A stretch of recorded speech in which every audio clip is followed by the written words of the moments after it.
Ladies and gentlemen, welcome back to Anything Blows. My name's Andrew Dika, and today I'm proud to be joined by a very special guest, a man that is joining me from across the pond today, and a fellow Albanian himself, amateur light heavyweight boxer Arjan Iseni. Arjan, how are you doing, brother? Doing good, brother. How about yourself? I'm doing good and proud to be with you because this is finally put into fruition after months of talking. We're finally here. So, I want to ask you a question. First and foremost, just before we get into your career, is where do you train? What gym do you train at? And who do you train with? And who's your head coach? I train at two gyms, both in Brooklyn. I have two coaches that I work with at the time right now, both different styles of fighting. One coach, the coach that I started with, his name is Akmal Zakirov. He I've been training with him for 14 years. The gym's name is Bars Boxing, and I train at the Atlas Cop, no, the New York Cops and Kids Foundation, and I train with Sergi, and I train with Sosa. I love to hear it. And another thing we see notable on your Instagram, you train with a fellow Albanian and a distant cousin of yours, Rashad Martis. So how important is that to be able to train with him? And is it Beni Markashi as well, that's sir? Yes, I train with both of them. It's nice training with both of them. Training with Rashad, I get to see the game at a different aspect. He kind of took the first steps into the pro game and into the amateurs as well. So I get to see it, ahead of time, what I'm stepping into myself. We push each other all the time. Me and Benny, especially, we go back and forth at it. I spar with Benny sometimes, and it's all love. We try to beat the brakes out of each other, but at the end of the day, we go home smiling, laughing. We have a good time. So that's all that matters. I love to hear it. And as they say, iron sharpens iron and you get the best out of each other. Another thing is, you're not professional yet, but I'm going to ask it this way. I usually ask, where did the desire come to become a professional boxer? But I'm going to ask it this way. Where did the desire come from to become an amateur boxer and boxing in general? What led you to boxing? Did boxing choose you or did you choose boxing? My father used to box when he was younger back home, and then he came to the States, and he had to work, he had to take care of three kids, everything. So, he kind of let off of it, just working. And then he actually put me into it and I fell in love with it. So ever since then, I've just been boxing. Love to hear that, and that's so cool that it's a family thing. Other than your father, who are your idols in boxing growing up, and who are your idols right now? I don't know. I like people with a different style, a different output. Like I'm a huge fan of Prince Nassim Mm. because nobody could do it like him. You go back in time, Sweet Pea also great style, one of a kind, unique. I like unique fighters, and I also like very fundamental boxers. I'm a big fan of Caleb Plant. Um, right now, who else? I don't know. Big fan of Caleb Plant.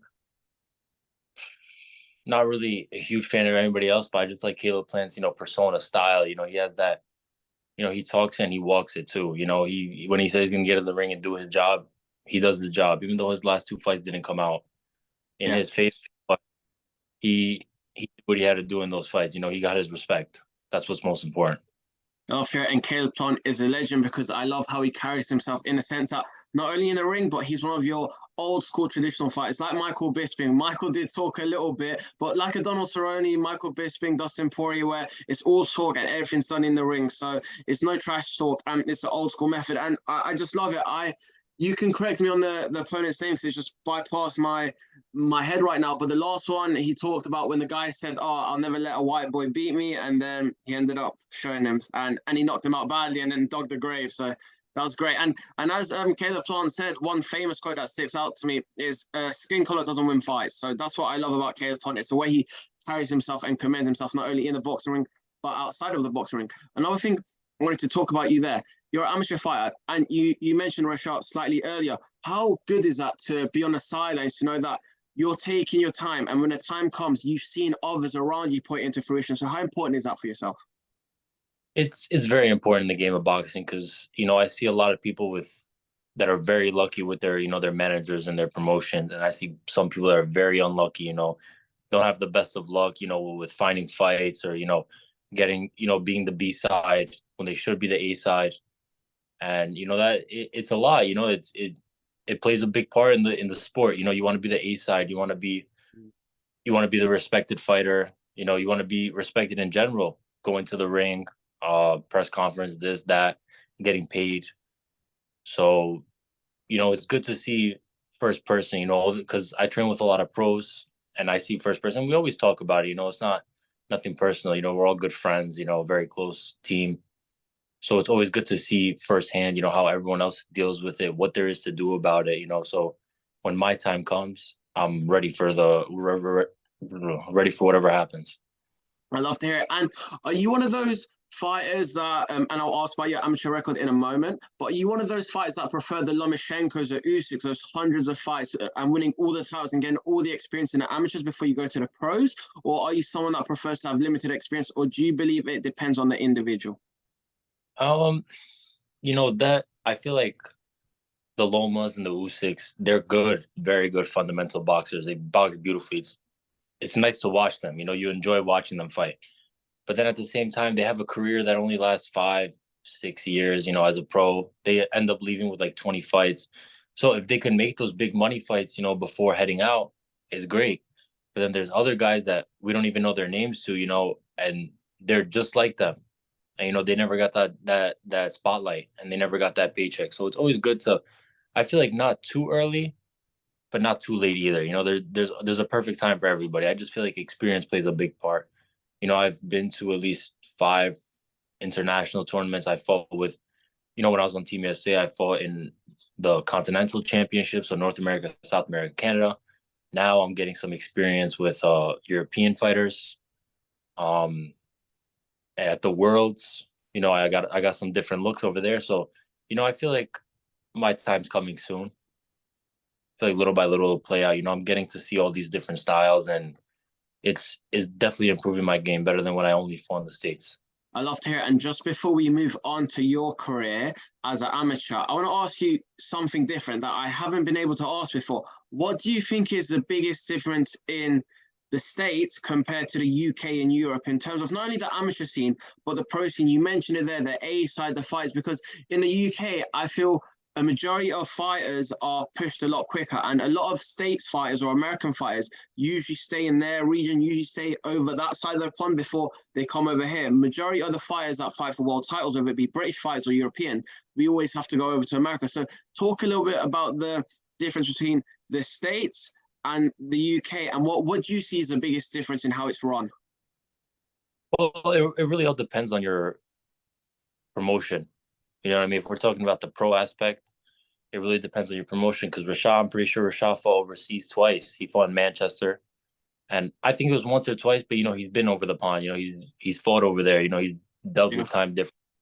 But then guys, let's say for example at Top Rank or like PBC, they don't really have that chance to really get over there unless they sign with a different promotion, or there's a title fight that needs to be made in a country that's under contract.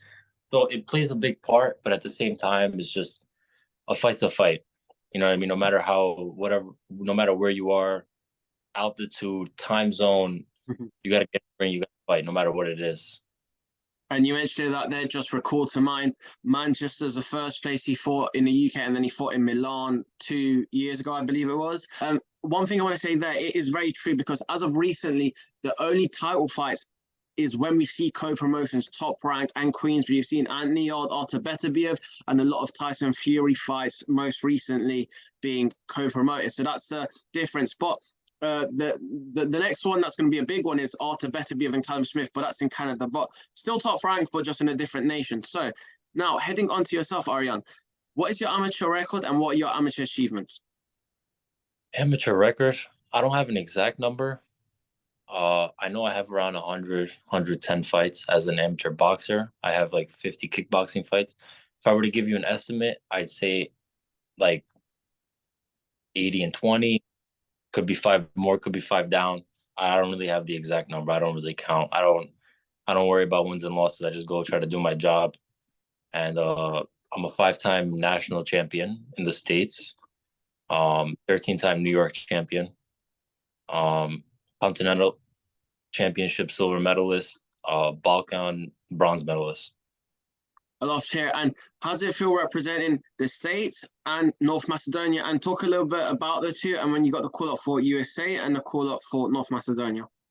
Well, for USA, I earned my spot. I fought in the December. I won. I got my spot, and it was a great experience, to be honest. Just the facility, the coaches, the staff, um, everyone there was well motivated.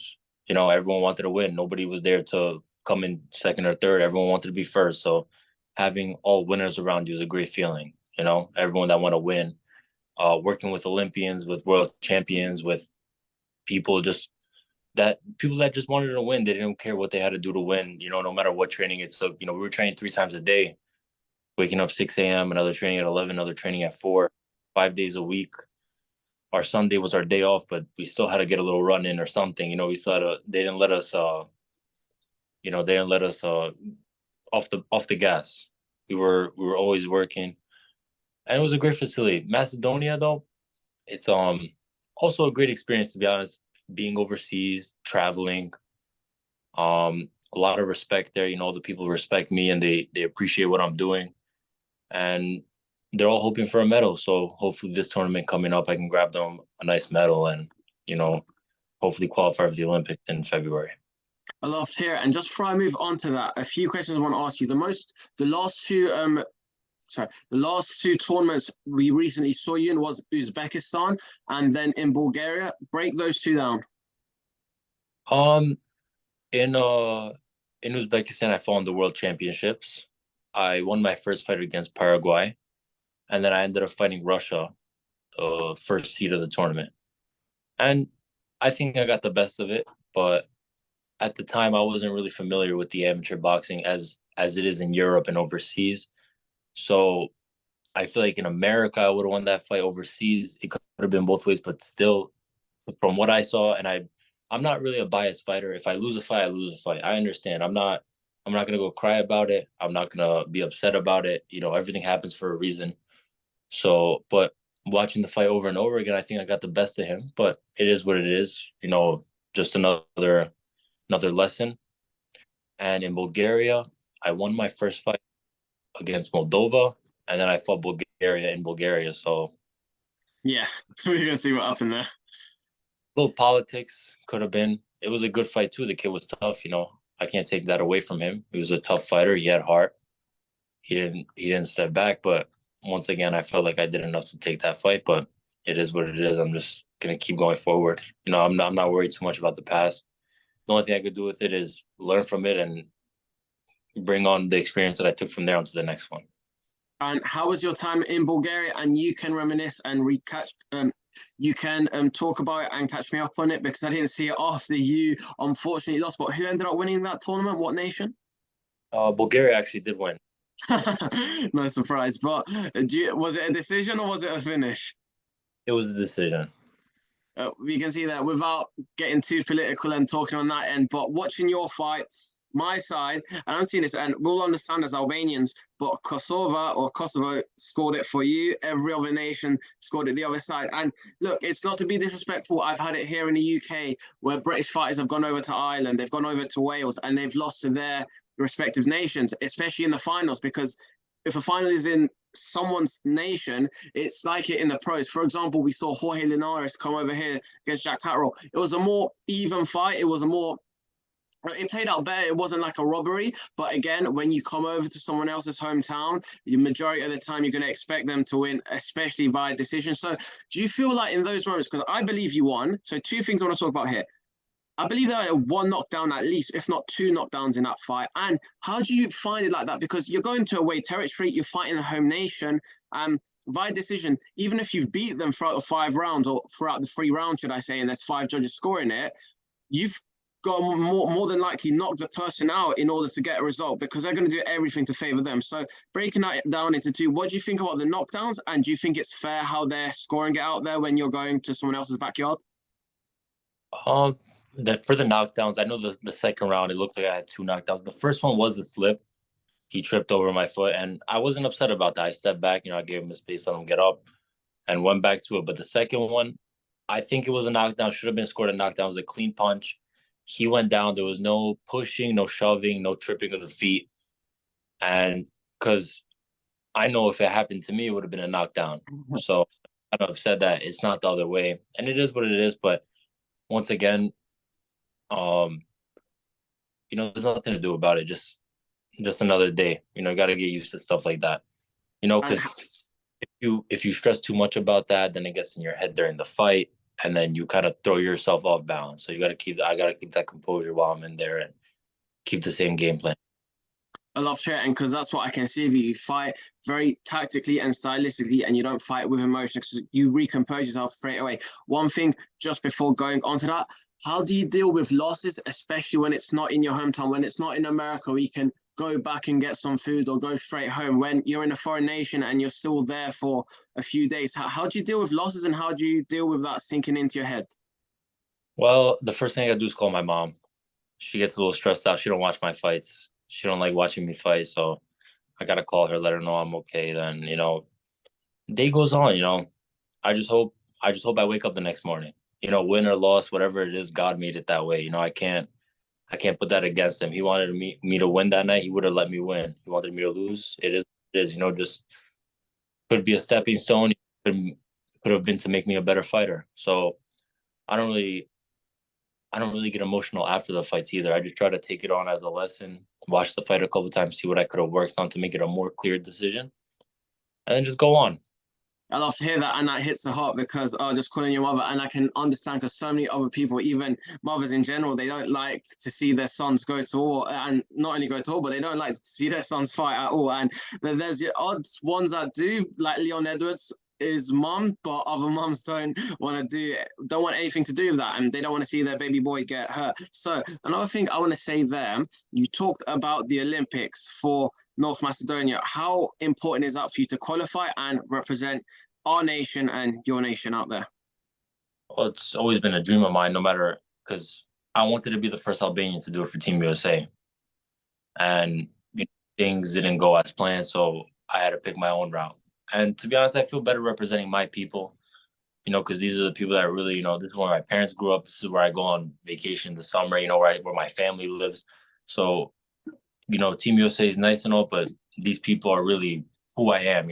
These people represent me just like I represent them. So it means a lot more, more sentimental meaning to represent my people. I love to hear it. And a fellow Albanian, a fellow New Yorker out there, Dennis Bazooka, who I've just dropped the podcast with today, he said the same thing. He's born and raised in America, but there's something about your roots and your background and your family, and that's why it's so important to represent Albania. You say Albania there. Where do you come from in Albania? And for those that don't understand, that aren't Albanian, why North Macedonia instead of Albania? Um, I'm from Dibrajmac. It's in Macedonia, but we're Albanian. And the Team Albania, and they were kind of not really ultimatums, but they were trying to hint something to us. They wanted something we weren't budging to give. So, and Team North Macedonia gave us the green light right away. I went, they made me my passport, they got me all set up and straight to fights. They didn't give me no problems. They respected me. They took care of me. From everyone, from the top to the bottom, I appreciate them all. They all respect me. They all took care of me while I needed it. And I love to hear that. And I think that is something why we love our people even more. Of course, it's a different sport. It's soccer instead of boxing, but we see with Granit Xhaka, Xherdan Shaqiri, Adnan Januzaj, Shkodran Mustafi. At the end of the day, we all do this sign because we're Albanian people. Whether we represent Germany, where Mustafi is from, whether it's Switzerland, whether it's Belgium with Januzaj, we all know where we come from. So for someone like yourself to choose our home nation, because you could have easily chose America, you could have chose the nation you're born in. So I thank you for doing that, and I thank you for doing that for our people. And how important is that to represent us and North Macedonia, and how much pressure? Do you feel pressure in representing a whole nation and your parents' background, or do you just love it and just let it sink in? Well, not really pressure. I don't feel pressure for nobody because these people just support me. At the end of the day, I'm the one that's step in the ring. I go through the training camps. I put my life at risk, stepping into that ring. You never know if you're gonna step out. So it's tough, but it's I don't feel any pressure. I just do my job. I go in there. I do what I gotta do, win or loss. I'm just happy that every time I step out of the ring, I can say that I did my all for it. I didn't let off the gas. I put 100% of what I had into that fight. So it's not really no pressure at all. If once again, if God wants it, it'll happen. If not, I can't do nothing about it. I'm not going to fight it. Last year, and I want to ask you that: are there any other sports apart from boxing? You mentioned the kickboxing there, but are there any other sports, combat sports, MMA, or sports in general that you like? No, to be honest, I used to kickbox.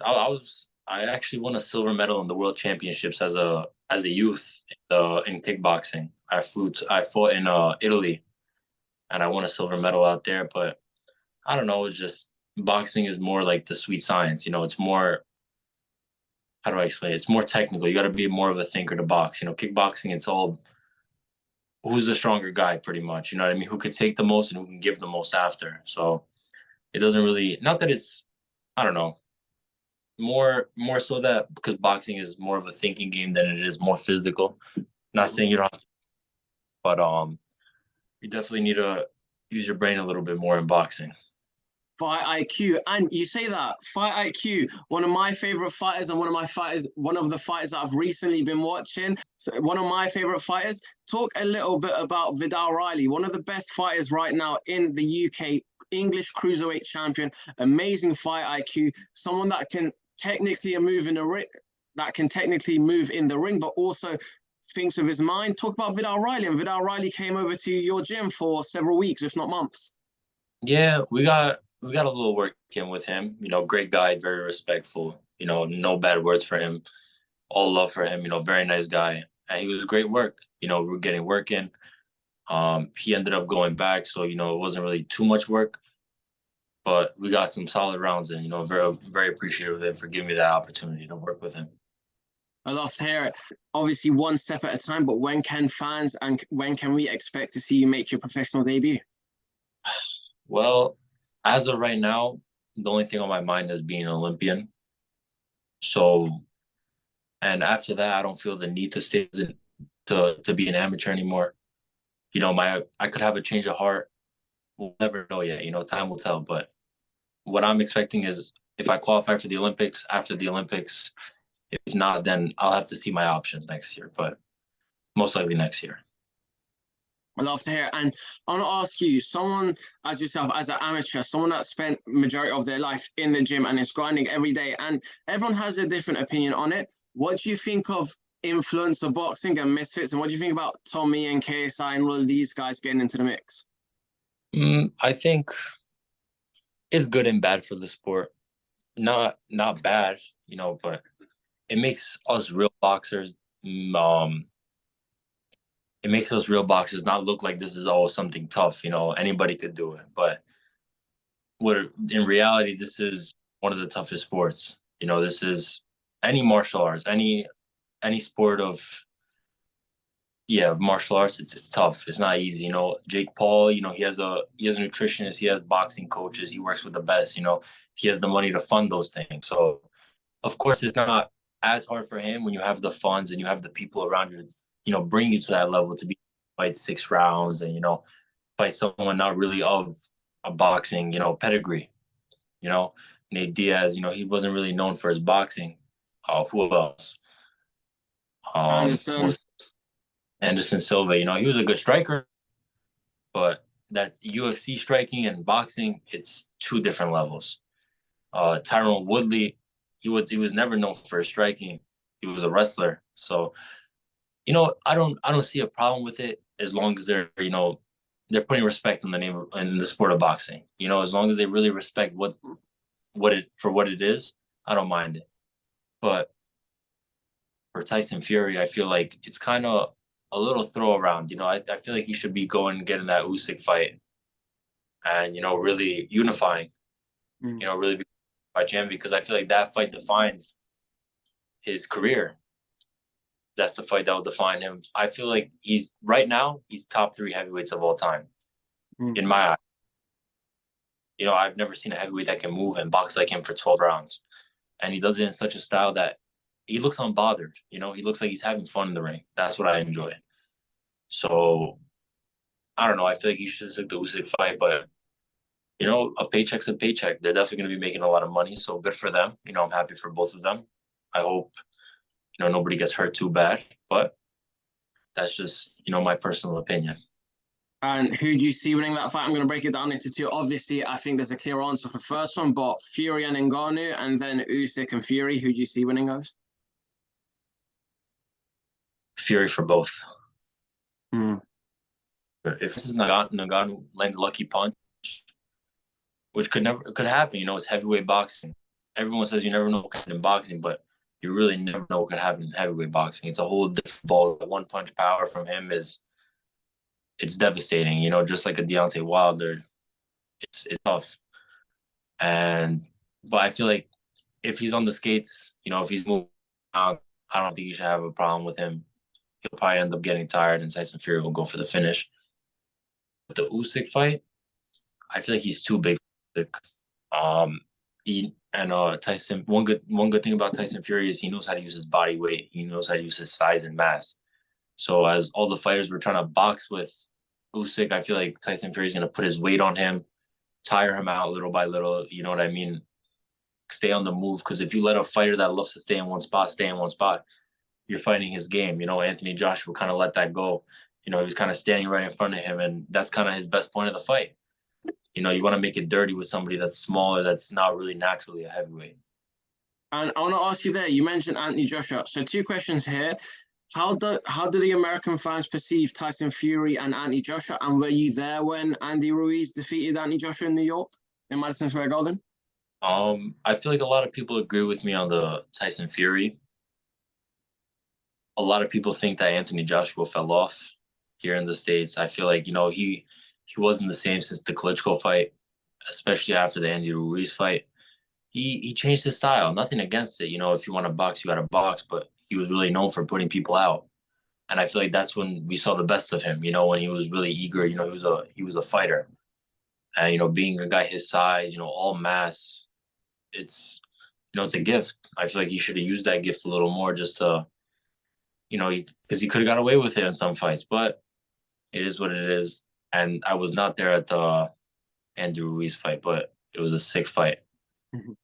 I love to hear it. One of the best fights, obviously not on British terms, but he did get the rematch and he won that. But in terms of boxing history, American boxing history, and boxing history in general, it was one of the biggest upsets since, as I say, Buster Douglas and Mike Tyson.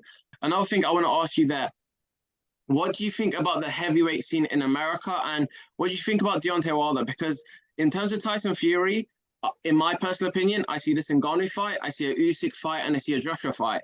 But Deontay feels like he's still got something to give. You could put that fight 100 times, Fury and Wilder. What do you think about Deontay Wilder, and do you think he'll ever regain the heavyweight title or not? It's tough to tell. You know, I feel like his blueprint's out now, because he fought Tyson Fury. You know, everyone has the blueprint. He gets tired, he gets gassed, and he gets sloppy, in my opinion.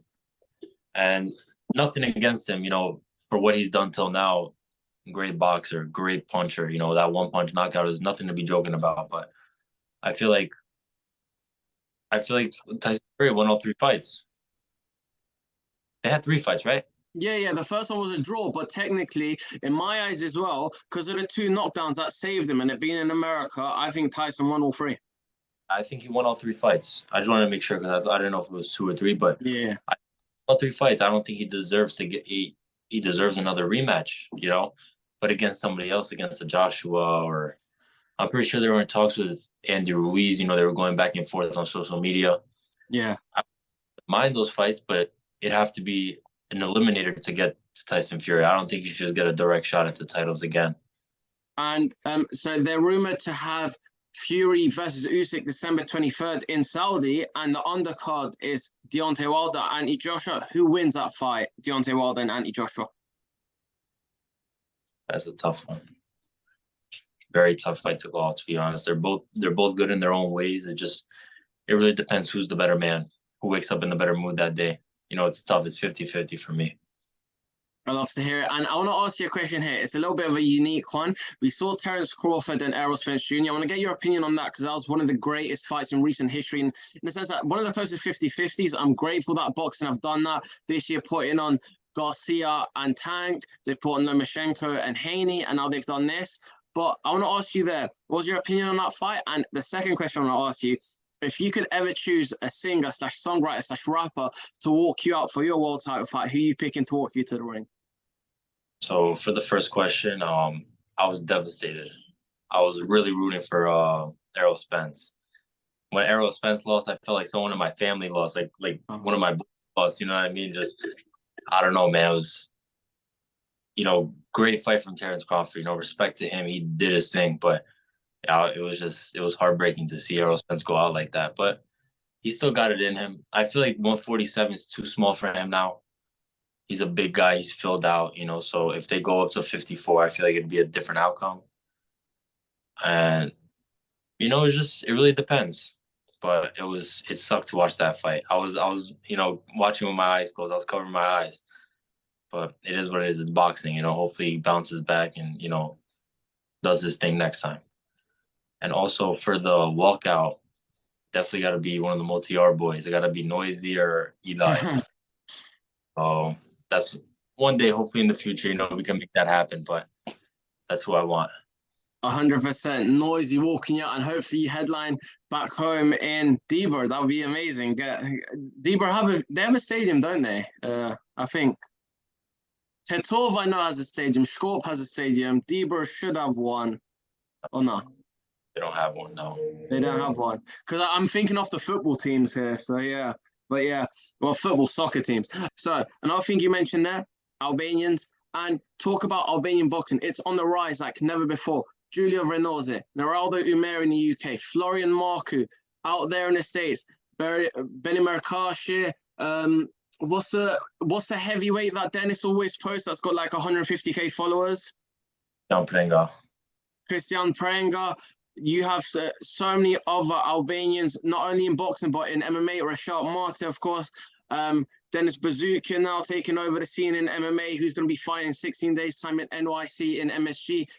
Talk about the rise about Albanian boxing and yourself, Arjan Iseni.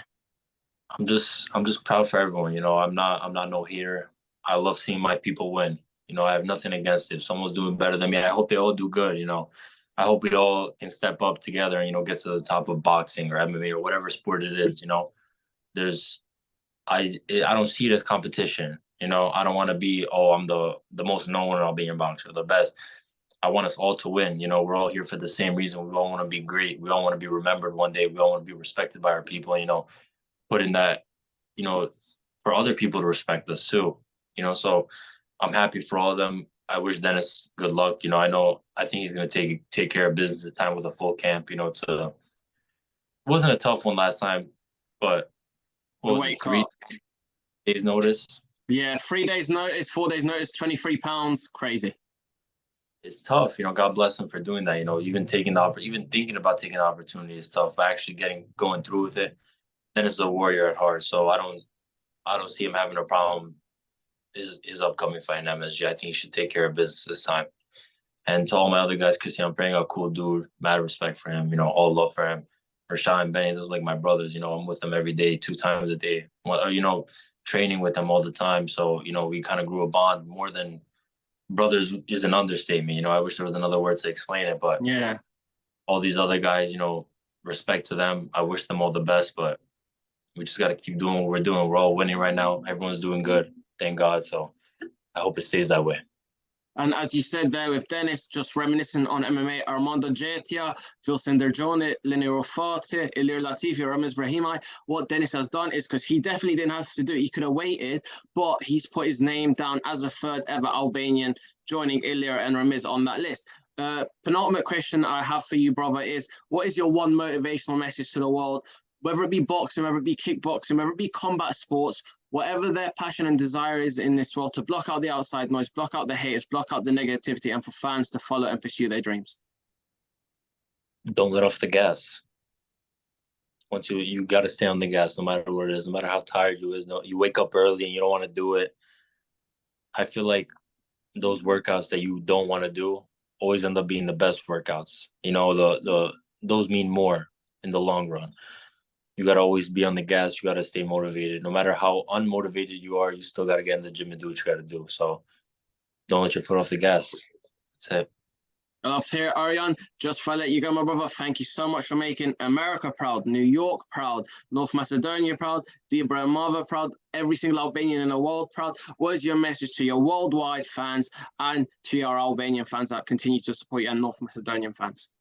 Well, thank you everyone for the support. I appreciate every single one of you. You know, you guys push me more and more every day, seeing like all the respect and all the comments and all the love, you know, on social media, on and off of it in person. It means a lot, you know, someone when you have a country behind you, it feels great, you know, knowing people are willing to take time out of their days to watch your fights, you know, to reach out to it means a lot. So I appreciate every single one of you.